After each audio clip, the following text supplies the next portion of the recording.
In an age shrouded in the oppressive shadows of the medieval era, where the fragile thread of life hung delicately over the abyss of despair, one man's relentless suffering would ultimately lay the very foundations of England. This is the extraordinary tale of a king whose fiercest adversary was not the Viking marauders plundering the coast nor the political rivalries challenging his reign, but rather the torment within an agonizing prison from which no crown could liberate him, no military victory could mute, and no fervent prayers could assuage. The year was 849 AD, and from the royal halls of Wantage emerged a child destined to embody greatness, yet simultaneously burdened by an invisible curse that would always shadow his triumphs. Alfred of Wessex, the youngest son of King Ethelwulf, was born into a tumultuous era where mere survival was an act of defiance against the capriciousness of fate. The Anglo-Saxon kingdoms trembled beneath the relentless assaults of Norse longships, their ominous sails slicing through the morning fog like harbingers of doom.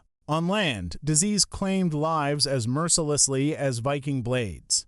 From the very beginning, Alfred's frail body betrayed the promise of his brilliant mind. While his brothers developed into robust Saxon warriors, stocky and strong, Alfred remained pale and slight, tormented by inexplicable bouts of weakness that baffled the court physicians of his time. Armed with only rudimentary knowledge of human anatomy, these royal healers could do little more than resort to bloodletting and noxious herbal remedies that seemed to exacerbate Alfred's afflictions rather than bring relief. Yet, behind his frequently pained countenance shone a fierce intelligence, one that would ultimately reshape a kingdom seemingly intent on self-destruction.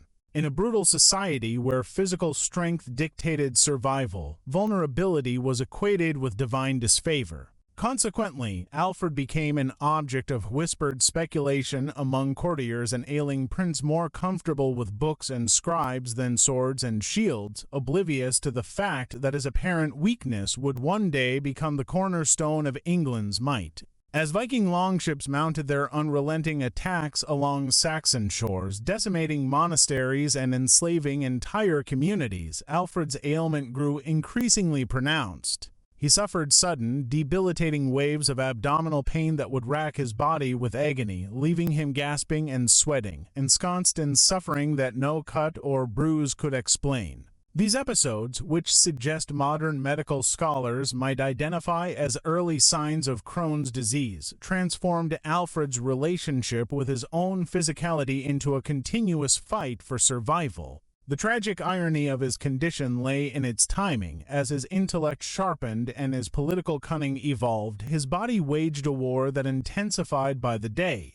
Each moment of cognitive brilliance was countered by the awareness that his body could betray him when he needed it most. The prince destined to be forever known as the Great began to cultivate the ability to conceal his agony, mastering the art of maintaining royal composure, a skill that would come to rival any military stratagem in the trials that lay ahead. In a world where knowledge was a rare and treasured commodity, carefully safeguarded by a select group of literate monks and noblemen adept in Latin texts, Alfred discovered a sanctuary in learning, a refuge from his persistent torment and preparation for the intellectual battles that would define his reign. While his deteriorating body waged war against him, his mind voraciously consumed every piece of knowledge available. Legal codes, military treatises, theological texts, and the fragmented chronicles preserving Saxon history in an age when Viking raids threatened to obliterate all remnants of civilization.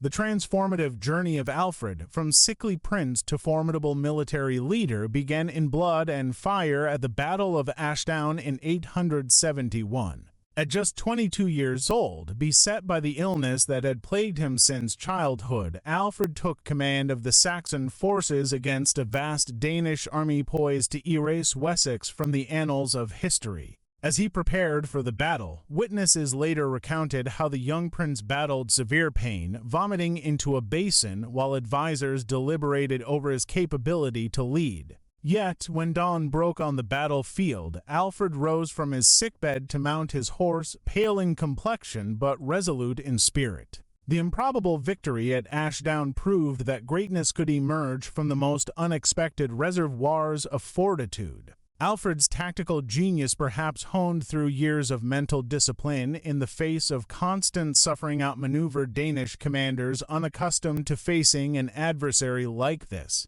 A king who fought not just wielding sword and shield, but also with a mind honed into a weapon more lethal than any blade by his own afflictions. As the Saxon forces, galvanized by their leader's courage against both external foes and internal agony, drove the Vikings from the field, the echoes of their victory resonated far and wide across Europe. However, triumph in battle could not quiet the relentless enemy within Alfred's own flesh. In the weeks following Ashdown, as news of his resounding victory spread through the Saxon kingdoms, Alfred lay in his tent, his body heavy with the toll of leading men against formidable opposition while grappling with debilitating internal pain. His mysterious affliction intensified, as if the very act of achieving greatness had sparked a dormant fury within his own body. Following the death of his brother, King Ethelwulf, in 871, Alfred ascended the throne of Wessex at the age of 23, his new crown resting atop a head that bore the weight of chronic suffering and irony not lost on those who observed him. The coronation ceremony, conducted while Danish forces loomed on the kingdom's borders, took place as Alfred once again fought against the creeping grip of his mysterious illness. Crowning witnesses noted how the new king's hands trembled as they placed the crown upon his head, whether from the crushing weight of responsibility or the tremors that accompanied his suffering, no one could definitively discern. In the early years of his reign, Alfred faced not only the impending threat of Viking invasion and internal strife, but also the relentless assault of his deteriorating health. This king, destined to be remembered for his sagacity and strategic brilliance, found himself contending with enemies on multiple fronts: his illness, Danish armies that showed no mercy, and Saxon nobles who questioned whether a man so afflicted was fit to rule. The chronicles recorded by monks of the era tell of a ruler who would sometimes collapse during meetings, yet rise to engage in discussions of military tactics as if nothing had transpired. The culmination of Alfred's early challenges came in 878 when an unexpected Viking offensive during the Christmas season forced him to retreat into the marshes of Somerset, cloaked in anonymity alongside a handful of loyal followers. In this moment of despair, as he hid like a common fugitive, the king grappled with his darkest hour, even as his body continued its brutal assault. The fabled legend of Alfred burning cakes while sheltering with a peasant woman takes on new poignancy when viewed through the lens of his condition, a king overwhelmed by pain and fever, unable to perform even the simplest tasks, yet whose mind remained fiercely committed to crafting a strategy to rescue his beleaguered kingdom. The miraculous recovery and the subsequent triumph at the Battle of Edington later that year represent one of history's most breathtaking turnarounds, made even more remarkable by the obstacles he faced. Rising from exile in the marshes, Alfred rallied a new army while wrestling with the severe flare-up of his condition triggered by the stress and harsh living conditions he endured. Observers described a monarch who could barely mount his horse unaided, yet rode at the forefront of his forces, his determination inspiring his men to believe they followed a leader ordained by divine favor. The Battle of Edington, fought in May of 878, marked a critical turning point not only in Alfred's confrontation with the Vikings but also in his ongoing struggle against the affliction that had shadowed his existence. Accounts from that period paint a picture of a king engaged in battle with fervor and desperation, as though channeling years of suppressed rage against the limitations of his flesh into his sword arm. The crippling defeat of Guthrum's Danish forces and the subsequent Treaty of Wedmore, which established the Danelaw and safeguarded Wessex's sovereignty, were achieved by a monarch whose most remarkable victory was simply the ability to remain erect long enough to lead his men to glory. Yet even as Alfred celebrated these military successes, his enigmatic affliction persisted, its hold over him growing sharper and more relentless. His physician, a devoted Saxon monk named John, meticulously documented treatments resembling medieval forms of torture, bloodletting with crude tools. cauterization of perceived corrupt humors with red-hot branding irons, and the administration of herbal potions so vile that they often left the king incapacitated for days. Each attempt at treatment seemed only to deepen his suffering, as though the ailment learned from every intervention, adapting to become even more resilient. The true horror of Alfred's condition lay not merely in its physical manifestations but in its unpredictable nature. The king could appear robust and commanding during public engagements, only to collapse in the privacy of his chambers moments later, racked by pain severe enough to shatter even his steely resolve.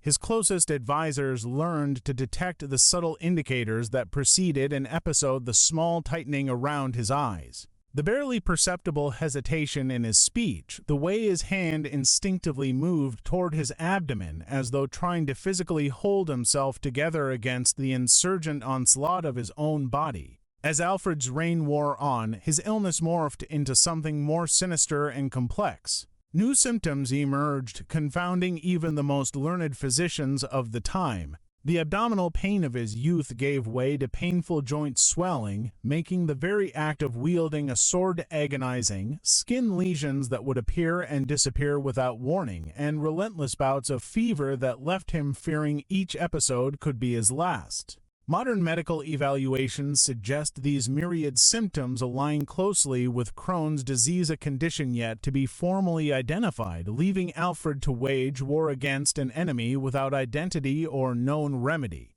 The psychological toll of battling this invisible foe while maintaining the guise of regal authority drove Alfred to develop coping mechanisms that would shape his kingship. He learned the art of compartmentalizing pain, functioning at peak capacity in state matters, while his body screamed in protest. Observers noted the resilience he exhibited while negotiating complex treaties, beads of sweat dotting his forehead from concealed agony, his voice never betraying the war raging beneath his robes. This capacity to transcend physical limitations through sheer mental discipline became one of his most significant assets as a ruler. The strain of concealing his condition from the realm propelled Alfred into a master of political theater, orchestrating public appearances to maximize their impact while skillfully minimizing the danger of visible breakdown. Royal ceremonies were meticulously planned around his health, with aides ready to usher him from public view if the need arose. The court devised intricate protocols for managing the king's unpredictable health, establishing a shadow government that could operate during his worst episodes while perpetuating the illusion of a monarch fully in control. Despite ongoing avenues of torment, Alfred's thirst for knowledge remained as insatiable as ever, perhaps sharpened further by his suffering. During moments when pain restrained him within the confines of his chambers, the king threw himself into scholarship with an intensity that astounded those around him. Among his notable endeavors was the personal translation of major Latin texts into Old English, including Boethius's Consolation of Philosophy, a work wrestling with the quest for meaning in suffering and exploration deeply resonant with his own lived experience. These translation projects transcended mere academic pursuit. They were acts of cultural preservation meant to outlast the kingdom itself, transforming his private agony into a legacy of knowledge for countless generations of English speakers. Alfred's approach to law and governance was profoundly informed by his intimate familiarity with suffering and human frailty. The Anglo-Saxon Chronicle records how he often composed legal codes during his most trying medical episodes, suggesting that his personal battles endowed him with a unique understanding of the struggles faced by his subjects. His renowned Doom book included provisions for safeguarding the weak and disabled, revolutionary notions at the time, indicating a ruler whose intimate familiarity with vulnerability inspired progressive policies that honored the dignity of all, regardless of physical limitations. Alfred's military innovations during the 880s and 890s mirrored the strategic mindset of a leader aware of the value of thorough preparation and redundancy, born from a lifetime of combating an unpredictable adversary. The creation of the burst system and network of fortified towns for mutual support paralleled his methodical handling of his illness, showcasing meticulous planning for unforeseen challenges. Just as he had learned to rely on trusted aides during his medical crises, Alfred's kingdom was designed to endure even when individual components were tested. Moreover, the establishment of England's First Navy under Alfred's direction represents a pinnacle of triumph over the confines imposed by his health. Able to lead in fewer campaigns due to his volatile condition, he nonetheless crafted a naval force capable of projecting Saxon power, even during periods when he was unmoving in pain. The psychological repercussions of this innovation extended beyond mere military utility. It testified to the notion that a chronically ill ruler could still enhance his kingdom's framework through innovative strategy and visionary leadership rather than physiological prowess alone. As Alfred entered his 40s, the enigmatic ailment began manifesting even more alarming characteristics, indicating his condition was progressing toward criticality.